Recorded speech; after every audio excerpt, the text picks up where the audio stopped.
रास्ते में एक छोटा सा कबाड़ी के दुकान पे प्रसाद दुखी होकर बैठे हुए थे।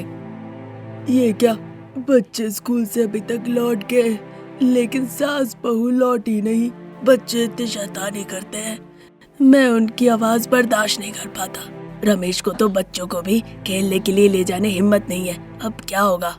इस तरह वो सोच ही रहे थे, तभी पर्दा डाला हुआ एक छोटे से टेंट वाले दुकान के पास रमेश दुखी होकर बैठा था। वो वहाँ पे बैठकर रो रहा था। उस टेंट के अंदर पकाने के लिए कुछ बर्तन थे और एक प्याव था, साथ ही एक पुराना बक्सा और कुछ पुराने कपड़े। मुझसे ये तकलीफ सही नहीं जा रही।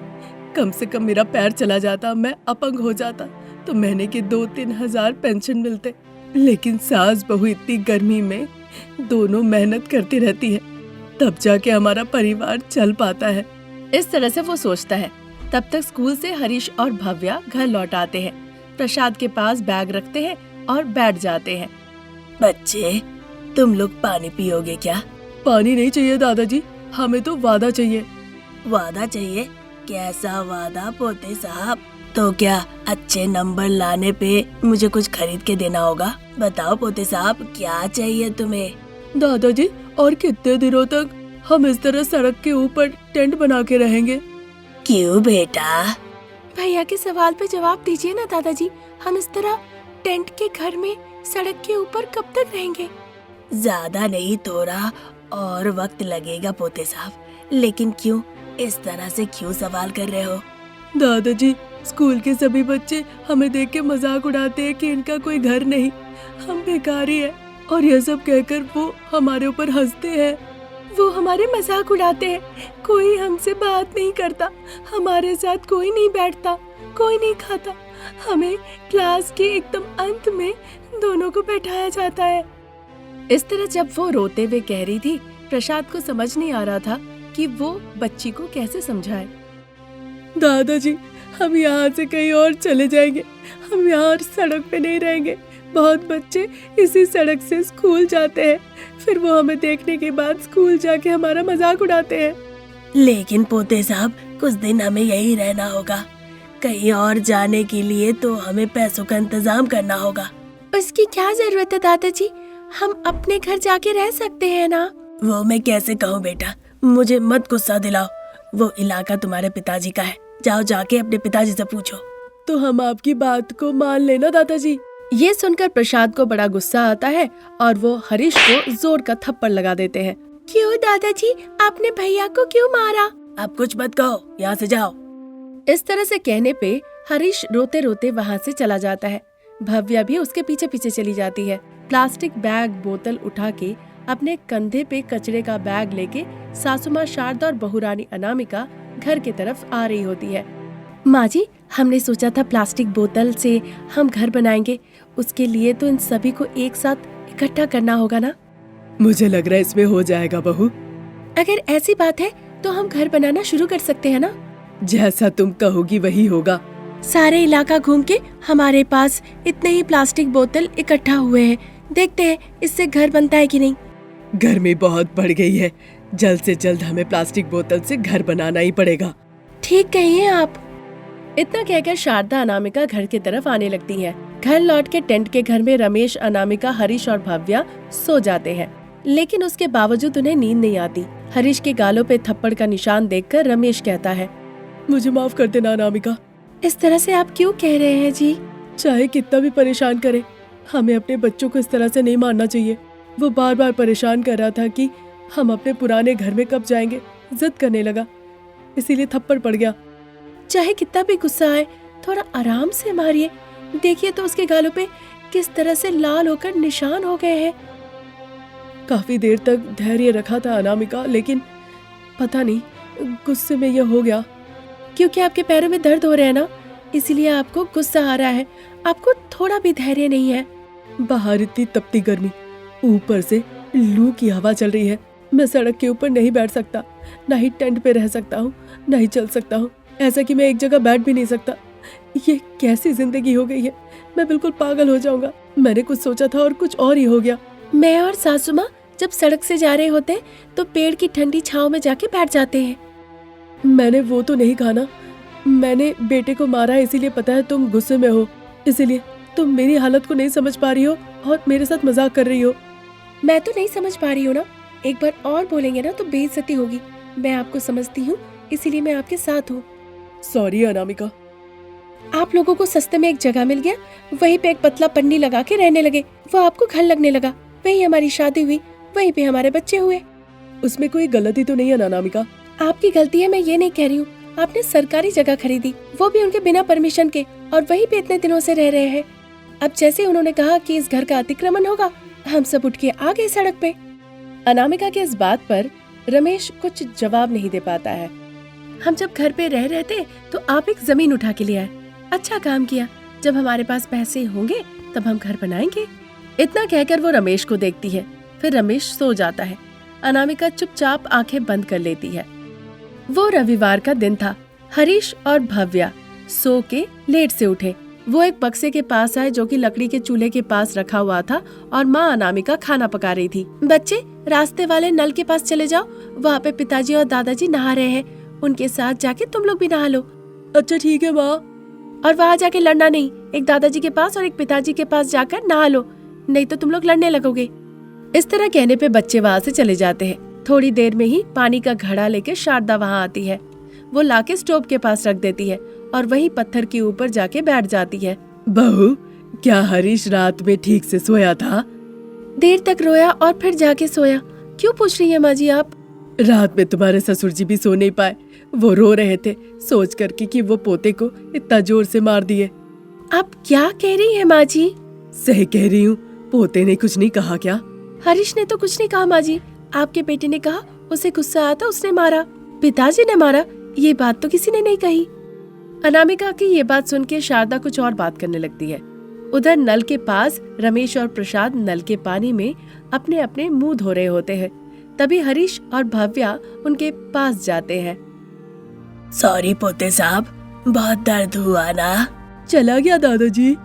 ठीक है पोते साहब, आओ जल्दी से यहाँ आके नहा लो। इस तरह कहकर बच्चों को नहला के फिर वो घर की तरफ जाने लगते हैं। थोड़ी देर बाद सभी लोग एक जगह इकट्ठा होते हैं, उस घर के सामने जो कि सास बहू के द्वारा प्लास्टिक बोतल से बनाया गया था। प्रसाद, रमेश, हरीश, भव्या सभी बड़े आश्चर्य होकर देखने लगते हैं। अजी, बहू ने प्लास्टिक बोतल से घर बनाया है, कैसा है ये? घर तो बहुत अच्छा है, पर ये गर्मी का मौसम है, गर्मी के ताप से अगर ये प्लास्टिक बोतल पिघल गए तो। प्रसाद के कहने पर सास बहू को भी लगता है कि बात तो सही कह रहे हैं।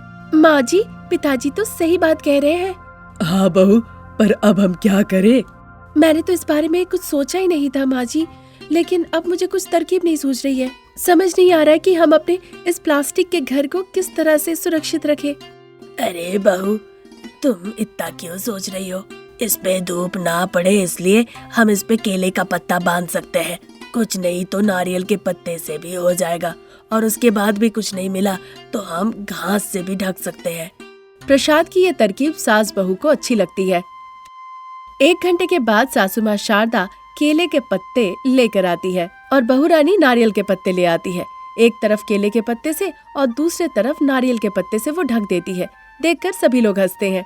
बहू, केले के पत्ते बांधने के बाद देखो हमारा घर कितना चमक रहा है। नहीं माँ जी, नारियल के पत्ते की वजह से ज्यादा उजाला लग रहा है। अरे नहीं नहीं, केले पत्ते की वजह से ही घर इतना खूबसूरत लग रहा है। नहीं माँ जी, इस प्लास्टिक बोतल के घर को नारियल पत्ते से ढकने पे ही ये ज्यादा सुंदर दिख रहा है। अजी, आप ही देख के बताइए, ये प्लास्टिक बोतल का घर पे नारियल के पत्ते से ढकने पे ये ज्यादा सुंदर लग रहा है ना? अरे रमेश, केले के पत्ते से घर अच्छा दिख रहा है ना? इस तरह शारदा और अनामिका के तर्क वितर्क के बीच में रमेश और प्रसाद भी घुस जाते हैं। प्लास्टिक बोतल से बना हुआ घर केले के पत्ते से ढकने से ज्यादा सुंदर लग रहा है या नारियल के पत्ते से ज्यादा सुंदर लग रहा है? अब क्या जवाब दे, ये रमेश प्रसाद दोनों ही समझ नहीं पाते। बेटा रमेश, अगर मैं कहूँ कि मेरी पत्नी अच्छा काम की है तो तुम्हारी पत्नी नाराज, और तुम्हारी पत्नी अच्छा काम की है तो मेरी पत्नी नाराज। अब हम कहे तो भी क्या? हाँ पिताजी, आपने जो कहा सही है, पर हम कुछ भी कहे इससे वो नाराज हो जाएगी। 1 मिनट रुकिए, मैं ही कुछ करता हूँ। माँ, अनामिका, तुम लोग प्लास्टिक बोतल के घर को इस तरह से केले पत्ते से और नारियल के पत्ते से ढककर बहुत ही खूबसूरत बना दिया है। जो भी इसे देखेगा वो केले पत्ता और नारियल पत्ता से बने हुए इस घर की तारीफ ना किए हुए रह ही नहीं पाएगा। इस घर की खूबसूरती इतनी ज्यादा बढ़ गई है। ये बात सुनकर अनामिका और शारदा दोनों ही बहुत खुश हो जाती है। बच्चे भी अनामिका और शारदा के पास आके घर की बहुत तारीफ करते हैं। इस तरह सास बहू के बनाए गए प्लास्टिक बोतल का घर केले पत्ते और नारियल पत्ते से ढकने पे बहुत सुंदर हो उठा और सभी लोग उस घर में खुशी खुशी जीवन बिताने लगे। घर के सामने खड़ी होकर फौरन बहुरानी अनामिका अजीबोगरीब से देख रही होती है। ए लड़की, कौन हो तुम? इस तरह से यहाँ खड़ी होकर क्या देख रही हो? शारदा कहती है। शारदा को देखकर मन ही मन, ये नाटी और मोटी महिला रमेश की माँ ही होगी। इसका मतलब है ये मेरी सासू माँ है। अनामिका मन ही मन सोच ही रही थी कि तब तक शारदा चिल्लाकर कहने लगती है, अरे लड़की, मैं तुमसे ही सवाल पूछ रही हूँ। तुम मुझे देख रही हो? मैं इंसान जैसी नहीं दिख रही हूँ क्या? देख पा रही हूँ माँ जी, मैं आपकी विदेशी बहुरानी हूँ। मेरा नाम है अनामिका। राम, मेरा मतलब है रमेश, घर पे नहीं है क्या? ये सुनकर शारदा आश्चर्य होती है और जोर आवाज से कहती है, अजी सुन रहे हैं? और बेटा रमेश, जरा बाहर आओ तो। इस तरह से चिल्लाकर कहती है तो दोनों घबराकर शारदा के पास भागते हुए आते हैं। क्या हो गया शारदा, ऐसे चिल्ला क्यों रही हो? भूत ऊत देख लिया क्या? मैं भूत से डरती हूँ क्या? हाँ हाँ, एक भूत को देखकर दूसरा भूत तो डर ही सकता है ना। छोड़ो, चिल्लाई क्यों वो बताओ। हाँ माँ, इतना जोर से चिल्लाई क्यों, पहले वो बताओ ना। इस लड़की को देखो, ये कह रही है कि ये मेरी बहू है। देख के तो विदेशी लग रही है। इस तरह से कहने पर मॉडर्न ड्रेस में अनामिका को रमेश और प्रसाद देखने लगते हैं। रमेश को पता नहीं था कि वो कौन है। उसने इससे पहले उसे कभी नहीं देखा था। तुम कौन हो? तुम्हें क्या चाहिए? रमेश के इस तरह से पूछने पर अनामिका मन ही मन सोचने लगती है, ओहो, तो तुम ही राम हो। फोटो में तो इतने अच्छे नहीं लग रहे थे, पर सामने से सच में बहुत ही अच्छे हो।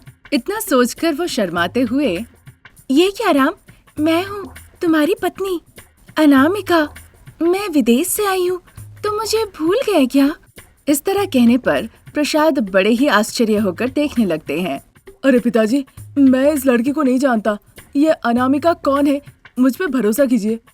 अगर आपको पता नहीं कि आखिर में मैं कौन हूँ, फिर आपको मेरा नाम कैसे पता कि कौन अनामिका है? पिताजी, इनसे पूछिए। हाँ बेटा, इसने तो सही कहा। ये लड़की का नाम अनामिका है, ये तुम्हें कैसे पता? बताओ, कैसे पता? अरे पिताजी, अभी तो इसने कहा कि इसका नाम अनामिका है। आप भूल गए क्या? या फिर आपने सुना ही नहीं? आप मेरे पे थोड़ा भरोसा कीजिए। मैं ये मान रहा हूँ कि ये विदेशी हमारी बहू है। इससे पहले तो आज तक कोई लड़की हमारे घर पे आके रोई नहीं।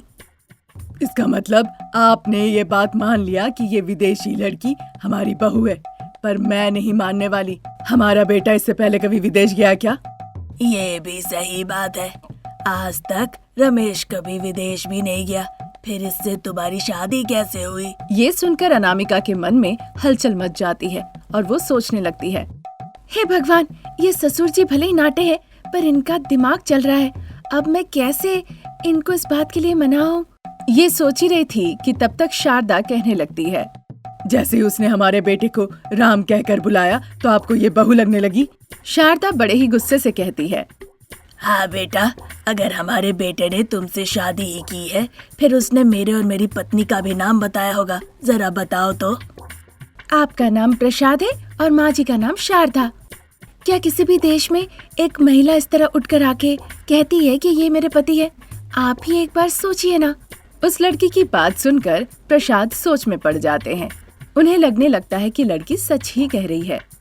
देखो बेटा, पहले तुम घर के अंदर जाओ, हम बाद में इस बारे में चर्चा करेंगे। हाँ।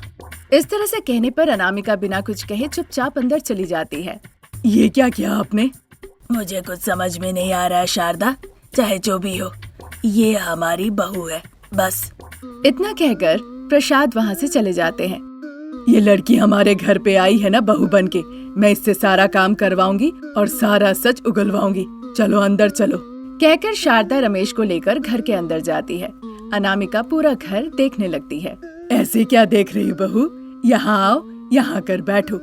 आज से तुम हमारी घर की एक लौती बहू हो। कल अगर मैं नहीं रहूं तो तुम्हें मेरे बेटे की घर की जिम्मेदारी उठानी होगी। उसके लिए मुझे तुम्हें तैयार भी तो करना होगा। वो ठीक है माँ जी, पर आपने कहा नहीं रहेंगी, आप कहाँ जाएंगी माँ जी? नहीं रहना मतलब जब मैं मर जाऊंगी बहू। ऐसा क्या माँ जी? फिर आप कब मरने वाली है माँ जी, आज या फिर कल? ये सुनकर शारदा बहुत आश्चर्य रह जाती है और अपनी बहू को देखने लगती है। वो सोच में पड़ जाती है, क्या बहू बहुत सरल है या फिर बहुत ही चालाक है। उसे कुछ भी समझ नहीं आता। बताइए माँ जी, फिर आप कब मरने वाली है? तो मैं सारा इंतजाम अच्छे से करके रखूंगी। अंतिम संस्कार के लिए सारे पैसे एडवांस देके भी रखने होंगे। अंतिम संस्कार वाले गाड़ी को भी पैसे देने होंगे।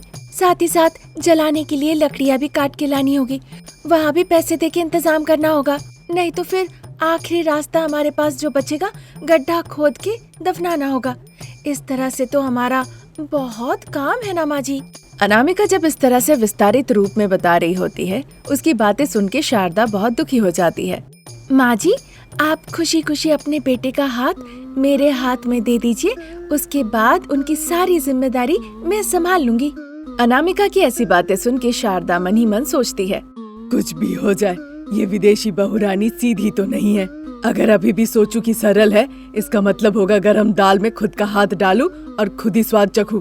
चाहे कितनी भी सीधी लगे क्यों ना देखने, पर मुझे सब समझ में आ गया है, इसे सब कुछ पता है। शारदा इस तरह सोच ही रही थी कि तब तक अनामिका कहती है, वैसे माँ जी, कोई जायदाद वगैरह है क्या आपके नाम पे? क्यों पूछ रही हो? आपने ही ना कहा माँ जी कि आप कल परसों मर जाएंगी, और बार बार कह रही हैं। अगर सच में चल बसी तो डेट रिजर्व करके रखना होगा ना, पहले ही सारा बंदोबस्त करके रखना होगा, इससे पहले कि आप चली जाएं। नहीं तो आप चली गई तो बहुत मुश्किल हो जाएगी ना माँ जी। तब से मैं देख रही हूँ तुम मेरी मौत की ही बात कर रही हो। पता नहीं ऊपर वाला कब बुलाएगा मुझे। ऐसे कह रही हो जैसे कि मानो उन्होंने बुलावा भेज दिया हो। अभी भी जिंदा हूँ, तुम मेरे अंतिम संस्कार की बात कर रही हो, गाड़ी बुलाने की बात कर रही हो, दफनाने की बात कर रही हो। वो बात नहीं है माँ जी। ये सुनकर शारदा गुस्से से, मुंह बंद रखो, अब एक बात भी मत कहो। शारदा कह ही रही थी कि अनामिका जल्दी से आके अपनी सासू माँ का मुंह बंद करने लगती है। शारदा अपनी आंखें बड़ी बड़ी करती है, अनामिका को देखती है और उसे धकेल देती है। अनामिका नीचे जाके गिरती है। ये क्या कर रही हो? मुझे मारना चाहती हो? अरे माँ जी, आपने तो कहा मुंह बंद करो, मुझे लगा आप अपने हाथों से नहीं कर सकती, इसीलिए मैं करने गई।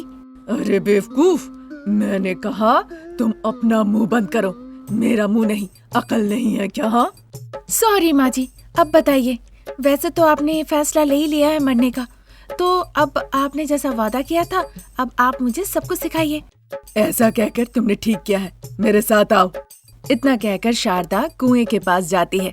उसके पीछे पीछे अनामिका जाती है। वहाँ ढेर सारे कपड़े रखे हुए थे। अनामिका उन्हें देख ही रही थी, तभी वहाँ पे रमेश आ जाता है। माँ, वो ये सब काम बिल्कुल नहीं कर सकती है। आखिरकार वो तुम्हारी असली बहू है ही नहीं। मैं उससे ये सब करवाऊंगी और उसके मुंह से ही सच निकलवाऊंगी। तुम यहाँ से जाओ। अरे राम, सासू माँ वैसे भी आज नहीं तो कल जाने वाली है। वो चाहती है सब काम मुझे सिखाना। मैं भी सब सीखना चाहती हूँ। उन्हें ज्यादा परेशान मत करो। अगर उन्हें परेशान करोगे तो हो सकता है कहीं वो आज ही न चल बसे। अनामिका के इस तरह से कहने पे रमेश को बड़ा गुस्सा आता है। वो जाके अनामिका को एक थप्पड़ लगाता है। विदेशी हो इसीलिए बर्दाश्त कर रहा हूँ। तुम होती कौन हो कहने वाली, जो वो इस दुनिया से चल बसी गया? हिम्मत कैसे हुई तुम्हारी? अभी के अभी चली जाओ यहाँ से। इस तरह वो कह ही रही थी, उधर प्रसाद अमीर सुदर्शन को लेकर वहाँ पर आते हैं। सुदर्शन शारदा को नमस्ते कहते हैं।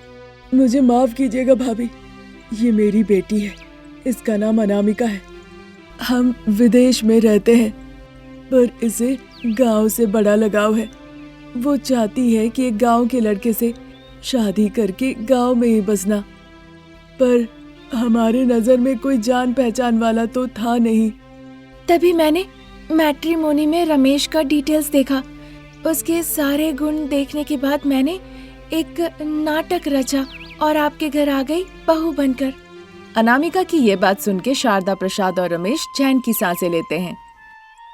बहन जी, मेरी बेटी को अपनी बेटी समझ के घर की बहू बना लीजिए, नहीं तो हमें लगेगा कि हमारा सपना पूरा नहीं हो सकता और हम विदेश लौट जाएंगे। सुदर्शन की ऐसी बातें सुन के शारदा, प्रसाद और रमेश तीनों एक दूसरे को देखने लगते हैं और उधर अनामिका दुखी होकर अपना चेहरा लटका के खड़ी थी। चलिए डैडी, हम विदेश लौट जाते हैं, वो कहती है। इसी बीच शारदा कहने लगती है, अरे ओ विदेशी बहू, मेरे चले जाने के बाद मेरा घर, मेरे बेटे को कौन देखेगा? मैं संभाल लूंगी माँ जी। अनामिका की बातें सुन के सभी लोग बहुत खुश होते हैं। फिर देर किस बात की, मैं जल्दी से जाके पंडित जी से मिलता हूँ और एक अच्छा दिन देखकर रमेश और अनामिका की शादी करवा के हमारे घर में माँ लक्ष्मी और हमारी बहू को ले आता हूँ। इतना कहकर प्रसाद पंडित जी के पास जाते हैं और एक शुभ मुहूर्त देखकर रमेश अनामिका की बड़े ही धूमधाम से शादी करवा देते हैं। ये थी आज की कहानी। नई कहानी लेकर हम बहुत जल्द हाजिर होंगे। तब तक के लिए नमस्कार।